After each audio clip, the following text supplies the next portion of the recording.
कि जगन्नाथ महतो जन जन के नेता थे, नेता हैं और नेता रहेंगे। लेकिन सुदेश महतो जी और उनकी पार्टी के लोगों ने क्या किया? 1985 में साइन करके उन्होंने तो जाति को ठगने का काम किया, उन्होंने तो 1932 को ठगने का काम किया और आज गला फाड़ फाड़ के बोल रहे सरना धर्म कोड किसने लागू किया? निश्चित तौर पर मैं बता रहा हूं, बेबी महतो जी भारी मतों से जीत रही है, 1 लाख पार होगा। क्या करे, मौसा टकराइए जाते हैं। मौसा रामगढ़ में भी टकरा गए, मौसा गिरिडीह में भी टकरा गए, अब दोनों जगह वही जनता को ठग रहे हैं, तो मैं किसके बारे में बोलूंगा? डुमरी उपचुनाव का प्रचार प्रसार एकदम अपने उफान पर है।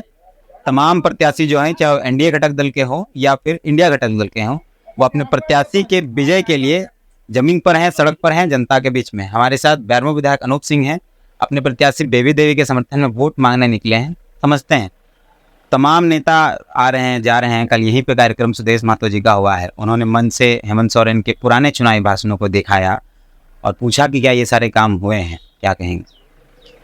देखिए, हेमंत सोरेन जी ने जो काम किया वो जनता बखूबी देख रही है। पारा शिक्षक किसने दिया? एनडीए ने तो दिया नहीं। सीपीएल किसने दिया पुलिस कर्मियों को? एनडीए ने तो दिया नहीं। सरना धर्म कोड किसने दिया झारखंड को? एनडीए ने तो दिया नहीं। 1932 किसने दिया? हमने प्रयास किया, आपने भी एक प्रयास किया था 1985 का। 1985 में हमारा साइन था क्या कि चंद्र प्रकाश चौधरी जी का साइन था? तो जनता देख रही है कि हेमंत सोरेन क्या दे रहे हैं, इसलिए उनके भाषण से कोई ज्यादा फर्क नहीं पड़ने वाला है।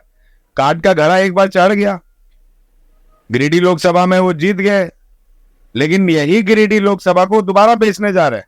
और आप देखिएगा कि जिस जाति का हवाला देकर वो भटकाने का काम कर रहे हैं, जिस समाज का हवाला देकर भटकाने का काम कर रहे हैं, उसी समाज ने 2.5 लाख से इनको जिताया था गिरिडीह लोकसभा में। लेकिन डुमरी विधानसभा में एक भी शिलान्यास सांसद मत का आप दिखा दीजिए। आप तो कैमरा लेके घूम रहे हैं, खोज लीजिएगा। सांसद मत मैं बोल रहा हूं, कोई राज्य सरकार की योजना नहीं बोल रहा हूं। सांसद मत का कोई भी योजना खोज लीजिएगा, एक भी चंद्र प्रकाश चौधरी जी का बोर्ड नहीं दिखेगा। और आने वाले समय में भी आप देख लीजिएगा, इसी जाति को वो बाबूलाल मरांडी जी को बेच के जाएंगे, चंद्र प्रकाश चौधरी को हजारीबाग लोकसभा भेजेंगे और खुद ये गिरिडीह लोकसभा बीजेपी को देके जाएंगे। तो वो ठगने का काम कर रहे हैं।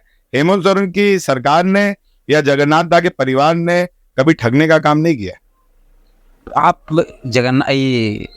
चंद्र प्रकाश चौधरी से इतने रूठे हुए क्यों रहते हैं? हर मंच से जिस दिन नॉमिनेशन था उस दिन भी आप क्या करें, मौसा टकराइए जाते हैं। मौसा रामगढ़ में भी टकरा गए, मौसा गिरिडीह में भी टकरा गए, अब दोनों जगह वही जनता को ठग रहे हैं, तो मैं किसके बारे में बोलूंगा? मैं किसके बारे में बोलूंगा? मैं मोदी जी और अमित शाह की तो बात नहीं करूंगा। मैं तो बात यही, जब बीजेपी सेकुलरिज्म से लड़ने के लिए आंसू को आगे कर रही है, ताकि आंसू के नाम पर वो मुस्लिम का वोट ले ले, आंसू के नाम पर वो तमाम सेकुलरिज्म जो जाति के लोग हैं उनका वोट ले ले, और पीछे से बीजेपी मुखौटा पहन के बैठी हुई है, तो मैं किसको टारगेट करूंगा? टारगेट तो मौसा ही होंगे ना। और मौसा कौन सा मेरे को छोड़ते हैं? बेरमो विधानसभा में एक एड़ी चोटी लगा के रखते हैं कि किसी भी तरह अनूप सिंह को पीछे किया जाए। मेरे चुनाव में भी उन्होंने किया था, लेकिन चुनावी रंजिश नहीं है। हम लोग को एक काम करने की ललक अपने पिता से मिलती है, एक काम करने की ललक हमारी जो सोच है सेकुलरिज्म की उससे मिलती है, इसीलिए हम लोग काम करते हैं। आपके पिताजी और जगन्नाथ महतो की दोस्ती हमेशा तस्वीरों में दिखती थी। आपके पिताजी को हाथ पकड़कर वो चलते थे। क्या वो दोस्ती आप आगे बढ़ा रहे हैं? आपकी जिम्मेदारी इस परिवार की ज्यादा?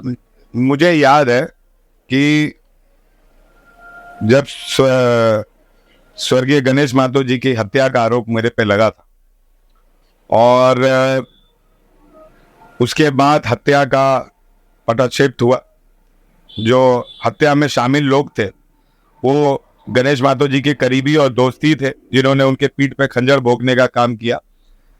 तो उसके कुछ ही दिन के बाद जगन्नाथ दा मेरे घर पर आए थे और मेरे पिता ने दोनों हाथ बढ़ाकर उनका स्वागत किया। और जब आरोप लग रहा था तो शमशान घाट पर भी मेरे पिता पहुंचे, उनके घर पर भी मेरे पिता पहुंचे, क्योंकि मेरे पिता सही थे और मैं सही था। लोग 2 मिनट के लिए बरगला सकते हैं, लेकिन संबंध खराब नहीं कर सकते। लोगों ने बरगलाया, जगन्नाथ दा ने एक अपने भाई को खोया था, उस भाई को खोने का दर्द उनमें था, तो जो कानों में आया उस पर उन्होंने रिएक्ट किया। लेकिन बाद में जब उनको पता चला, पुलिस ने हस्तक्षेप करके पूरा सत्य सामने लाया, तो वो वापस मेरे घर पर आए और मेरे घर पर उन्होंने मुझे गले लगाया और मुझे यही बोला कि मुझे माफ कर दिएगा अनूप बाबू, हम पहचान नहीं पाए चीजों को, आज सच मेरे सामने आया है, तो जो तकलीफ आपको उठी या फिर जो राजेंद्र भैया को तकलीफ उठी उसके लिए हम माफी मांगने आए। तो वो बड़प्पन था जगन्नाथ मातो जी का। उसके बाद का बड़प्पन राजेंद्र बाबू का सोच लीजिए कि जगन्नाथ मातो जी को थोड़ा सा छोटा सा भी तकलीफ होता था तो राजेंद्र बाबू खड़े रहते थे। वो थे राजेंद्र बाबू। जगन्नाथ दा पे इतने केसेस हुए।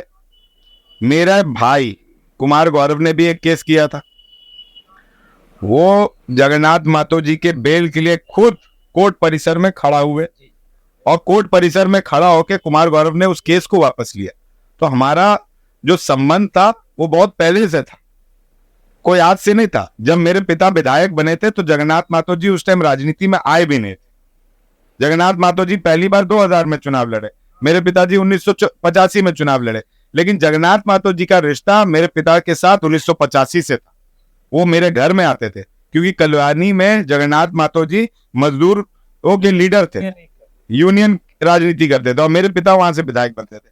तो संबंध आप थोड़ी देर के लिए खराब करते हैं। संबंध किसमें खराब नहीं होता है? भाई बहन में भी संबंध खराब होता है, बाप बेटे में भी संबंध खराब होता है। तो संबंध खराब होने का मतलब ये नहीं कि हम हमेशा के लिए संबंध खराब कर ले। अगर सुधारने का मौका मिले तो क्यों नहीं सुधारा जाए। कितने आश्वस्त हैं भैया? आश्वस्त नहीं, बिल्कुल 100% मैं आपको दावे के साथ बोल सकता हूं कि जो रामगढ़ में इन लोग ने बरगलाने का काम किया, और रामगढ़ में भी कोई बड़ा मार्जिन से ये नहीं जीते, 10,000 से जीते हैं। अगर ममता देवी बाहर रहती, जो इन्होंने आने नहीं दिया, तो ये रामगढ़ भी हारते।